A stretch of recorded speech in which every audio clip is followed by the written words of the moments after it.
Hi, my name is Ivan and welcome to TNS. Welcome to this second part of this mixing future bass series. And just a quick disclaimer, I was warned by a friend that this maybe isn't a future bass track. I'm not really sure. If you're absolutely sure about the genre, please do let me know in the comments. Okay, in this video we're gonna quickly take a look at the drum section. There's a lot of drum tracks here and I won't go through each and every one of them. But I'm probably gonna just point out the most exciting and the most important elements of this drum mix. Okay, there are 7 kick tracks here, but they all sound similar, so I decided to process them similar. As you can see, these are already automated, so I didn't have too much trouble there, and I didn't feel the need to compress them all that much. There is some compression on the drum bass, I will show that a bit later.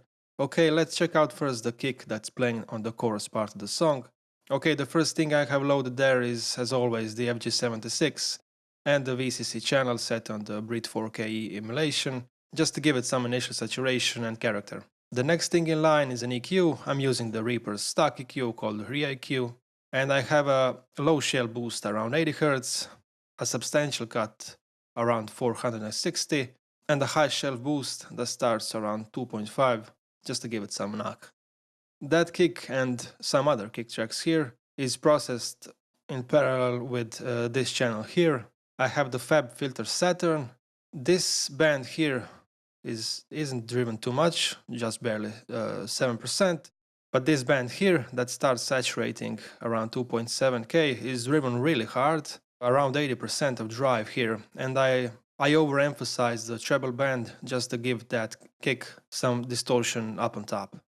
Okay, let's hear this kick in solo without any processing, first completely dry and then with all the processing.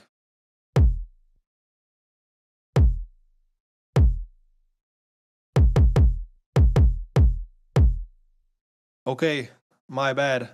There is some processing on the master bus. We have the compressor and an EQ. I will get back to them a bit later, but they aren't doing too much. Okay, once again that kick. Now with all the effects.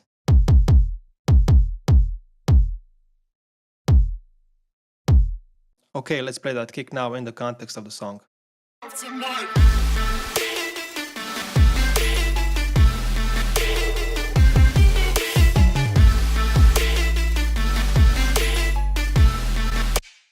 Despite that high shell boost that's given it almost 5 dB, this parallel distortion track is really making this kick cut through. Here's what's happening on that parallel track.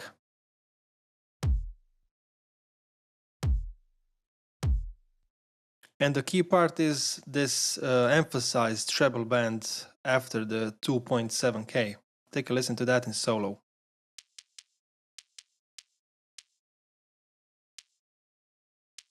I know that seems a bit ridiculous, but listen to what happens to the kick in the song once I disable this parallel track.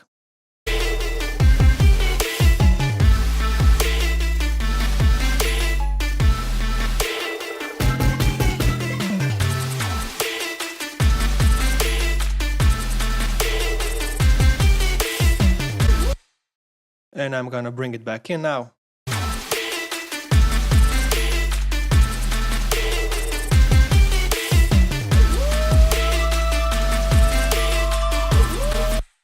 Okay, you get the idea there. That parallel distortion is really helping the kick to cut through in the mix.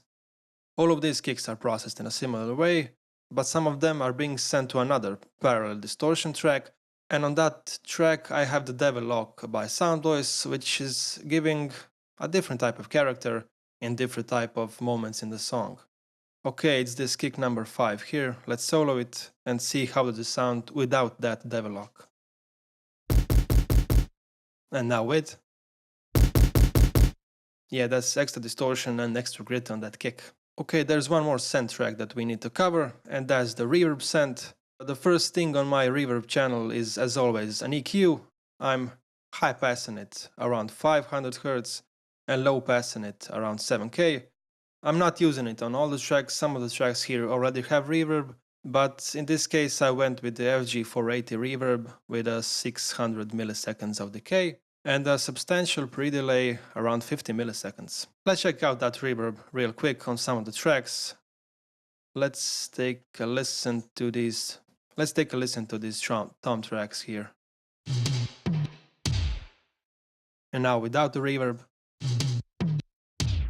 Yeah, completely dry, and I really don't like drums that are too dry. Okay, now let's check out the snares. There are a lot of snare tracks, but I'm just gonna focus on the two of them that happen on the chorus of the song. I'm gonna disable all the effects first and play this dry type of snare here. Okay, and after processing, it sounds like this. I try to pull out as much as bottom as possible because that snare is really thin.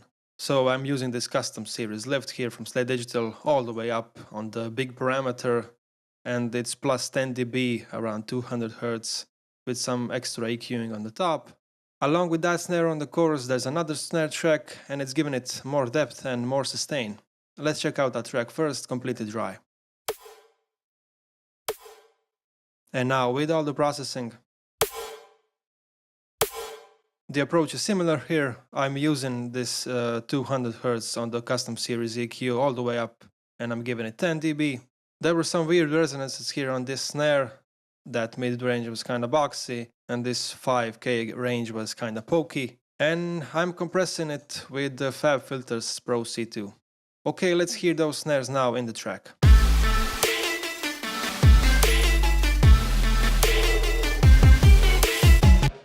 And now without the processing.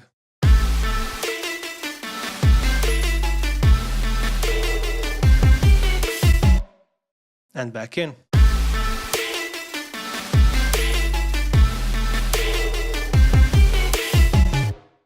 It is a bit louder, and I can't constantly go back and forth to gain stage these changes, but the tone is different, the snap is different, and the feel is different. That's the most important thing here. Okay, I'm gonna mention just one more thing for this video, and that's this sub-boom track. I'm gonna play it as it was before first. It is really subby, but it doesn't have any character. So the first thing here in the chain is an EQ. I'm using it to emphasize that low end even more and to dip some of the mids. And after that, I'm doing what everyone else seems to do today, and that's distortion on this sub track. I'm using the Soundtoys Decapitator. It's not driven too hard, the drive knob is barely up over 1, but the difference is quite dramatic. Let's hear it now with the EQ and with the distortion. Again, completely dry. Yeah, that's boring. Now with the distortion. Okay, let's hear that sub boom in the track.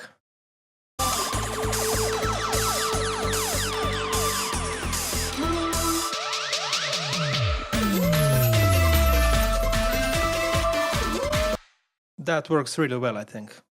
Okay, I forgot one thing, the compressor and the EQ on the drum bass. This compressor here really isn't doing too much. It's just gluing all the drum elements together, and it has the high pass filter roll all the way up to 150 Hz. I have an EQ after it. This is the Pultex style EQ from Ignite Amps called PT-EQ-X. I really like this EQ on my drum basses. I'm using it here to emphasize the 60 Hz region with a boost and a cut. That's how the Pultex style EQs work. Also at 10K I'm doing the same thing, but way more subtle. I want to play the chorus of the song one more time so you can hear what exactly is this EQ doing and how actually good does it sound.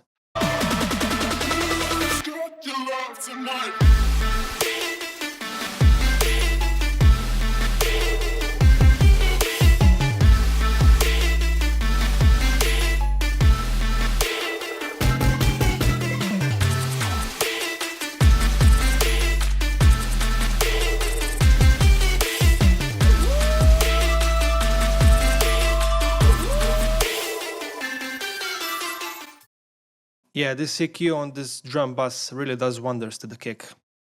Anyway, that's it for this video. I didn't want to take up too much of your time. I just wanted to emphasize the most important points of this drum mix here.